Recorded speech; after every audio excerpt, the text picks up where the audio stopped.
pẹ̀lú bó ṣe ṣe fojú hàn wípé tíkẹ́ẹ̀tì gómìnà ẹgbẹ́ òṣèlú All Progressives Congress APC ti ìpínlẹ̀ Ọ̀yọ́ ó ti bọ́ mọ́ gbajúgbajà olóṣèlú ìpínlẹ̀ Ọ̀yọ́ ni tó gbà kan jẹ́ igbákejì gómìnà báǹkì àpapọ̀ orílẹ̀-èdè Nàìjíríà former deputy governor of the Central Bank of Nigeria tí ó sì jẹ́ mínísítà ọ̀rọ̀ iná lórílẹ̀-èdè yìí lánàá tó ṣẹ̀ṣẹ̀ kọ̀wé fipò sílẹ̀ Adébáyọ̀ Adélábù ẹni tí ó gba ìmọ̀ sí Pẹ̀nkẹ́lẹ́ Mẹ́ẹ̀sì pẹ̀lú bí ó ṣe ti fojú hàn pé tíkẹ́ẹ̀tì náà ti bọ́mọ lọ́wọ́ tíkẹ́ẹ̀tì gómìnà ẹgbẹ́ òṣèlú APC ìpínlẹ̀ Ọ̀yọ́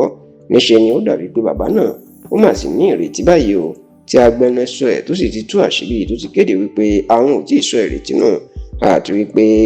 ẹgbẹ́ òṣèlú All Progressives Congress wọn àti ìkéde àbájáde èsì ìdìbò abẹ́lé tí àwọn dì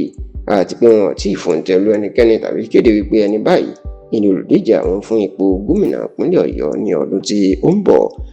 ẹ rántí pé látọdún 2019 ní Pẹ̀nkẹ́lẹ́ Mẹ́ẹ̀sì ló ti ń díje du ipò gómìnà ìpínlẹ̀ Ọ̀yọ́ abẹ́ ẹgbẹ́ òṣèlú APC ló ti díje lọ́dún 2019 èyí tí gómìnà Ṣèyí Mákindé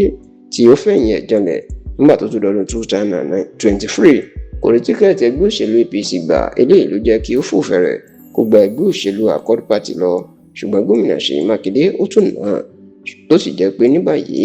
níṣe ni ó wá fẹ́ díje du ipò gómìnà lábẹ́ ẹgbẹ́ òṣèlú APC ṣùgbọ́n ọ̀rọ̀ gbẹ̀yìn yọ nítorí pé sẹ́nítọ̀ tó ń ṣojú apá gúúsù ilé ìpínlẹ̀ Ọ̀yọ́ nílé ìgbìmọ̀ aṣòfin àgbà l'Àbújá sẹ́nítọ̀ Sharafaddy Ali òní wọ́n fún ní tíkẹ́ẹ̀tì. Láti ìgbà yìí ní Adébáyọ̀ Adélábù nínú ẹ̀ ò tí dùn yàtọ̀ sí pé ó jẹ́ kó di mímọ̀ pé màgòmágó ni wọ́n ṣe fún Pẹ̀nkẹ́lẹ́ Mẹ́ẹ̀sì láti jẹ́ olúborí ṣùgbọ́n tí bàbá náà tó ń jẹ́ kó di mímọ̀ pé àwọn àgbà ẹgbẹ́ ní Àbújá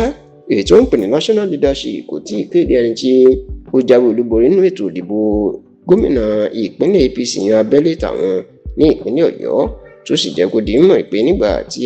àwọn adarí ẹgbẹ́ òṣèlú APC lókè tó bá kéde lòun yóò tó mọ̀ nǹkan tí wọ́n fẹ́ ṣe. ṣá o ní ọjọ́bọ̀ tí ṣe tọ́ọ̀sì ọ̀sẹ̀ tá a wà nínú èyí ni wọ́n fún Sharafaddy Ali ní tíkẹ́ẹ̀tì mọ́yégé ẹ̀ gẹ́gẹ́ bí olùdíje fún ipò gómìnà ẹgbẹ́ òṣèlú APC. Eléyìí ló sì jẹ́ káwọn èèyàn máa fi Pẹ̀nkẹ́lẹ́ Mẹ́ẹ̀sì tó sì nírètí pé wọn àti ìkéde ṣẹlẹ́yà pé